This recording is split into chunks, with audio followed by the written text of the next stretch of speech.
qu'est-ce que ça va venir changer pour les années à venir? Ça? Bien, d'abord, c'est un investissement important parce qu'on sait que les radars qu'on a, les satellites radars qu'on a, ont permis au cours des dernières décennies de positionner le Canada. Il faut savoir que le premier satellite qu'on a envoyé, c'était le satellite Alouette en 1962. Donc, on a toujours été un leader mondial dans le domaine des satellites pour observer la Terre. Puis pour les gens qui nous écoutent, ce que ça veut dire, vous savez, des innovations quand on parle le fameux GPS qu'on a dans nos voitures, être capable aussi de planifier les opérations d'urgence. On a vu avec les changements climatiques, les feux de forêt, les inondations. Et là, bien, c'est qu'évidemment, ces instruments-là deviennent en fin de vie. Donc, on a besoin de les renouveler. Il y a une partie de renouveler ces satellites-là pour avoir encore cette information-là. Et David pourrait vous en dire plus, mais la capacité de ces radars-là aussi, c'est de voir à travers les nuages. Donc, c'est une technologie importante, mais en même temps aussi d'avoir ce qu'on appelle la 4e génération. C'est qu'on sait que ces satellites-là, évidemment, sont d'une technologie plus ancienne. Donc, il y a une partie, c'est de renouveler, mais l'autre, c'est aussi d'investir avec l'industrie aérospatiale qui est largement basée ici sur ce qu'on appelle la 4e génération. Donc, les satellites de 4e génération qui vont nous permettre, pour les prochaines générations, d'avoir accès, évidemment, à ces images-là. J'aimerais revenir sur une annonce qui avait été faite en 2021 concernant Telesat. On Oui. parlait de plus de 300 emplois à Gatineau, de nouveaux bureaux qui allaient être construits.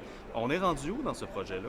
Bien, écoutez, il faudrait voir avec les gens de Telesat, mais ce que je peux vous dire, c'est que la nouvelle mouture d'un projet de Telesat, un grand projet pour ce qu'on appelle les satellites en basse altitude d'observation. Je pense que David pourrait m'aider là-dessus. Il y a un grand projet qui est en train de se dessiner. Moi, je pense que pour Telesat, l'avenir est intéressant, surtout pour les jeunes.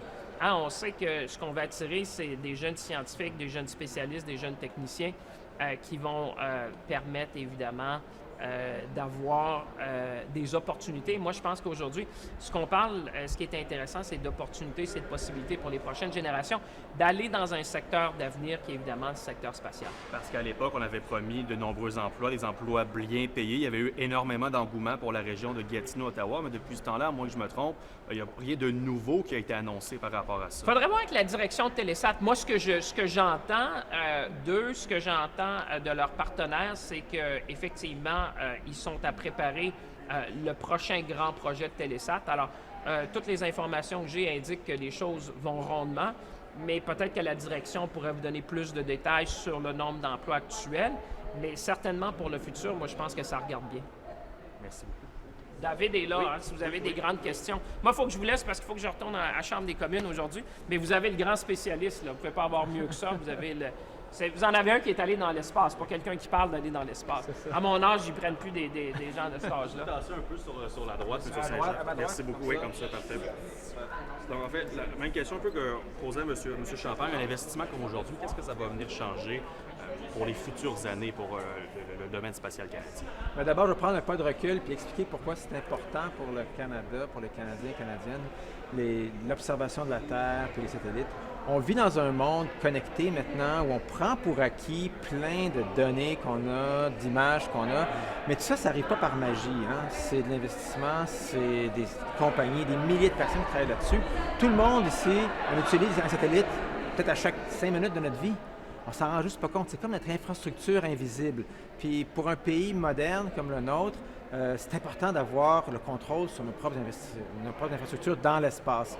Que ce soit en communication, observation de la Terre, toute notre vie est contrôlée à partir de là. Même les questions environnementales, en quelque part, c'est de l'espace qu'on est le mieux placé pour observer les changements climatiques. Puis c'est un outil aussi pour aider à les régler. Fait que c'est crucial pour le Canada d'investir dans son infrastructure dans l'espace. Et c'est ça l'importance de l'annonce d'aujourd'hui. On a une technologie incroyable au Canada là, de satellites d'observation radar qui voient à travers les nuages. La flotte est vieillissante, c'est juste normal de la remplacer, garder notre leadership si on veut. Et c'est des jobs. C'est beaucoup de très, très bonnes jobs. Moi, comme père de famille, c'est le genre d'économie que je veux pour mes enfants. Un pays comme ça, qui regarde en avant, qui est dans le petit club des pays qui poussent la technologie spatiale, parce que c'est vraiment ça l'avenir. Merci beaucoup. Merci. Bonne journée.